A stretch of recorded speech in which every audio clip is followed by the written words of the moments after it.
The abdominal pain started 6 months before my father's promotion party. Sharp, stabbing pain that doubled me over without warning. I'd lost 15 pounds, could barely eat, spent nights crying from the agony. It's just stress, my father said dismissively. Kenneth Carter, hospital operations manager at St. Catherine's Medical Center, too busy climbing the corporate ladder to notice his daughter was dying. Dad, I can't keep food down. The pain is getting worse. You're 28 years old, Grace. Take some Tums and stop complaining. He didn't look up from his laptop, reviewing presentations for his upcoming promotion to Senior VP of Hospital Operations. My stepmother Lauren agreed immediately. Your father's promotion party is in 2 months. Can you please not create drama right before his big moment? My younger half-brother Tyler smirked from the couch.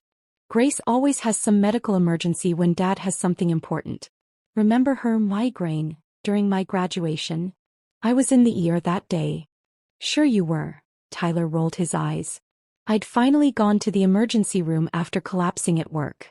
The CT scan showed what the pain had been screaming. A large ovarian mass, likely cancerous, wrapped around vital organs. Emergency surgery was scheduled within days. Dr. Samantha Rodriguez, Chief of Surgical Oncology at St. Catherine's, my father's hospital, was assigned to my case. Grace, this is serious, she said, showing me the imaging. The mass is 10 centimeters, complex, possibly malignant. We need to operate immediately. The surgery will be extensive, likely 5 to 6 hours. You'll need significant recovery time and family support. My father works at this hospital. He's operations manager. Dr. Rodriguez's expression shifted. Kenneth Carter is your father? Yes. Do you know him? I'm his boss, technically. I sit on the executive board that approved his promotion. She paused. Has he seen your scans? He says I'm being dramatic about minor issues. Something flickered across her face. Disappointment, maybe anger. These aren't minor issues. This is potentially life-threatening. Any healthcare administrator looking at these scans would understand the severity. He won't look at them. He's too focused on his promotion party. Dr. Rodriguez made a note in my chart. Grace, I want you to know that what your family is doing, dismissing serious medical conditions, refusing to provide support, it goes against everything we stand for in healthcare. Especially troubling when it comes from someone in hospital leadership. The surgery was scheduled for Thursday. My father's promotion party was Saturday night at the hospital's event center. Same building where I'd be recovering in the surgical ward. You'll be fine by Saturday, right? Lauren asked when I told them about the surgery date. The party is black tie. We need family photos. I'll be 2 days post-op from major abdominal surgery. Grace, don't be dramatic, my father said, his voice sharp. Outpatient procedures are routine now. You'll have some discomfort, but you can manage a few hours at a party. Dr. Rodriguez said it's 5 to 6 hours of surgery. They might need to remove my ovary. Stop catastrophizing. These doctors exaggerate to justify their fees. He turned back to Lauren. She'll be there. Even if she has to rest in the corner, we need the family portrait. I stared at him. This man who worked in healthcare, who approved surgical schedules, who understood medical procedures. And he was calling my cancer surgery minor discomfort. Dad, this is serious. What's serious is you trying to sabotage my promotion with your constant medical drama, he snapped. I've worked 15 years for this position. You will not ruin it with your attention-seeking behavior. My best friend Maya drove me to surgery Thursday morning. My father had a critical meeting. Lauren was getting her hair done for the party. Tyler didn't respond to my texts. Dr. Rodriguez found me in pre-op, my hospital bracelet reading Carter Grace in bold letters. The same last name as the man about to be celebrated 2 floors above me. Family not here? She asked gently. They have other priorities. Her jaw tightened. Grace, I need to tell you something. The mass is larger than we thought. The surgery will be complex. You'll be in the ICU afterward, not a regular room. This is major surgery with significant risks. Should I be scared? You should be supported. But since you're not, know that my entire team is here for you. We'll take care of you. The anesthesiologist started sedation. The last thing I heard was Dr. Rodriguez saying, "We've got you, Grace. You're not alone." 7 hours later, I woke in the ICU. The mass had been cancerous, stage 2 ovarian cancer. They'd removed my ovary, part of my fallopian tube and surrounding tissue. Dr. Rodriguez had spent an extra 2 hours ensuring clean margins. Maya was there crying with relief. "You made it." Dr. Rodriguez said the surgery went perfectly. "They got all the cancer." My body felt like it had been split open because it had been. The pain was overwhelming even through medication. I had drains for lines, monitors beeping constantly. "Pie family." Maya's expression darkened. "Your dad posted on Facebook about his promotion party preparations.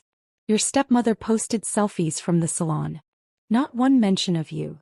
Saturday evening I was stable enough to move to a regular surgical floor, directly below the event center where my father's party was in full swing. I could hear the music, the laughter, the celebration. Maya checked her phone, her face going pale. "Grace, your dad just posted photos from the party." The images showed him in a tuxedo, beaming beside hospital executives. The caption, "Celebrating with my complete family. So blessed." I was 2 floors below, recovering from cancer surgery. Alone. Sunday morning my phone exploded with calls. First Lauren. Then my father. Then numbers I didn't recognize. Maya checked social media. "Oh my God. Grace, this is everywhere." The hospital's internal communications board had a new post from Dr. Rodriguez, addressing medical family neglect in healthcare leadership. But there was more. Someone had filmed the promotion party. The video showed the elegant ballroom, hospital executives and board members in formal attire. My father at the microphone giving his acceptance speech. "I'm honored to serve as Senior VP of Hospital Operations." His voice carried clearly. "St. Catherine's is about compassionate care, putting patients and families first. That's the culture I'll champion." Applause filled the room. Then a woman's voice from off-camera. "Is that why your daughter is recovering from cancer surgery 2 floors below while you're partying?" The room went silent. The camera found Dr. Rodriguez standing near the back, still in her surgical scrubs. My father's smile froze. "I'm sorry, what?" Dr. Rodriguez walked to the front, the crowd parting. "Your daughter Grace Carter. I performed a 7-hour emergency surgery on her Thursday to remove a cancerous ovarian mass. She's been in intensive care while you've been preparing for this party." Board members exchanged shocked looks. "That's a private family matter." My father started. "It's a leadership matter," Dr. Rodriguez interrupted. "You're being promoted to Senior VP of Hospital Operations, overseeing patient care policies and family support programs. Yet you dismissed your own daughter's life-threatening condition as minor and dramatic. You told her cancer surgery was an outpatient procedure that wouldn't interfere with your party." My father's face drained of color. "Grace's surgery was complex, high-risk and life-saving. She has stage 2 ovarian cancer. She'll need chemotherapy, extensive recovery and family support." Dr. Rodriguez's voice was ice-cold. She had none of that because her father, a hospital administrator who should understand medical severity, convinced the family she was faking for attention. Lauren's gasp was audible on the video. "I have Grace's medical records and her statement about your response to her diagnosis," Dr. Rodriguez continued. "You work in healthcare. You approve surgical schedules. You understand medical terminology. Your dismissal wasn't ignorance, it was willful neglect." The hospital board chairman stood, his expression grave. "Ken, is this true? My daughter tends to exaggerate." "Your daughter has cancer." Dr. Rodriguez's voice cracked with fury. "She nearly died on my operating table because the tumor was larger and more invasive than initial scans showed. If she'd waited another week, the week you demanded she wait until after this party, we might not have saved her." The room erupted in whispers. "The surgery was Thursday," Dr. Rodriguez said. "Today is Saturday. Grace is 2 days post-op from major cancer surgery, alone in a hospital room, while her father celebrates his promotion to a position overseeing compassionate patient care." She looked directly at the board chairman. "How can we trust someone to champion patient family support when he can't even support his own daughter through cancer?" The video cut off, but the news articles continued. The board had suspended my father's promotion pending investigation. Hospital staff had filed complaints about his history of dismissing employee medical leave requests. 3 nurses reported he'd called their health issues convenient excuses, when they'd needed time off. My phone rang. My father. "How could you?" he hissed when I answered. "You told that doctor about our private family business? My promotion is suspended. The board is investigating me.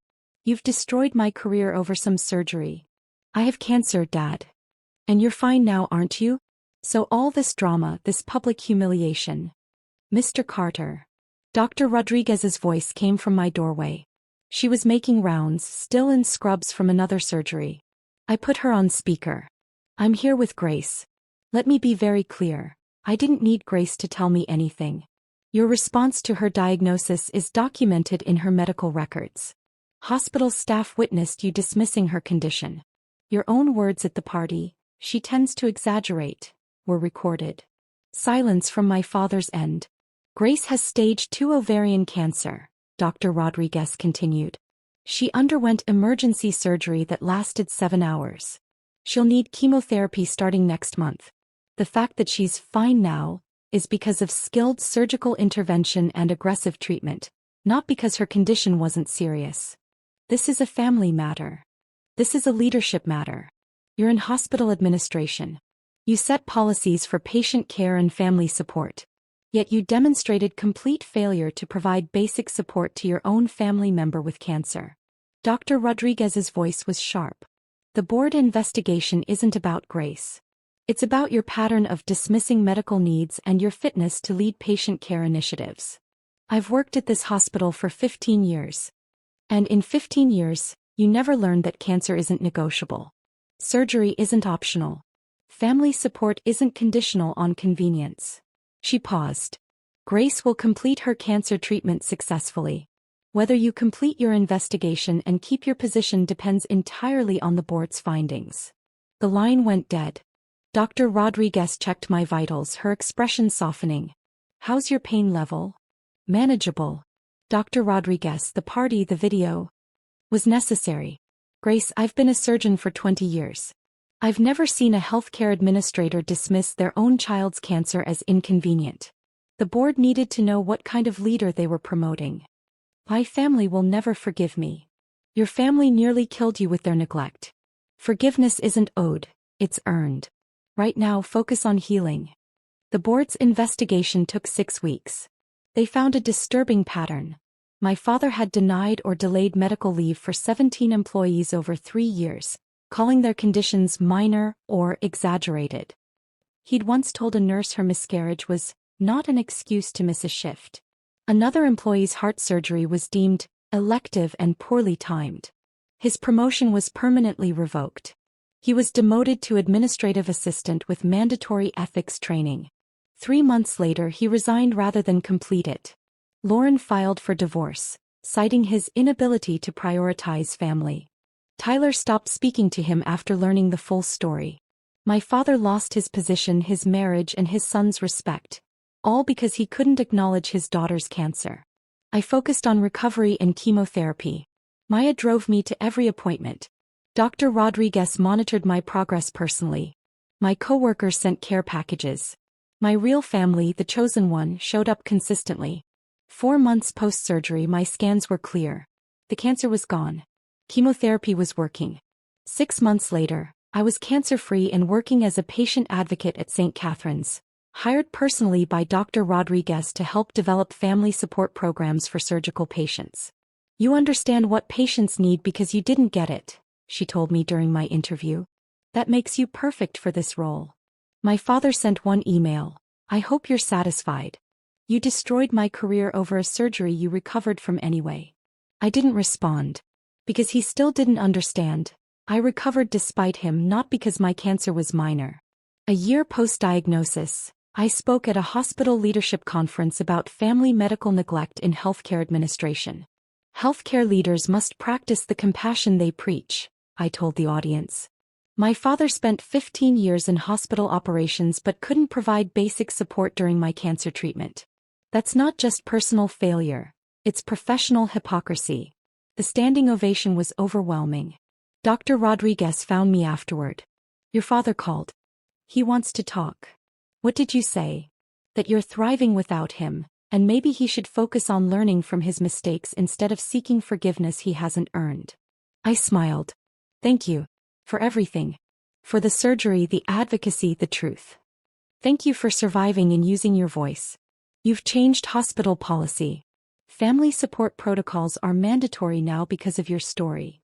I was cancer-free, building a career helping others, surrounded by people who'd fought for me when my family wouldn't. And that taught me the most important lesson.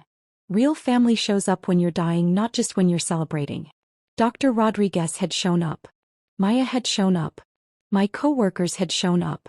My father had shown up for a promotion party while I recovered from cancer surgery. That told me everything I needed to know about whose opinion actually mattered. I survived. I thrived. And I built a life that prioritized truth over family comfort. Because survival isn't dramatic. It's revolutionary.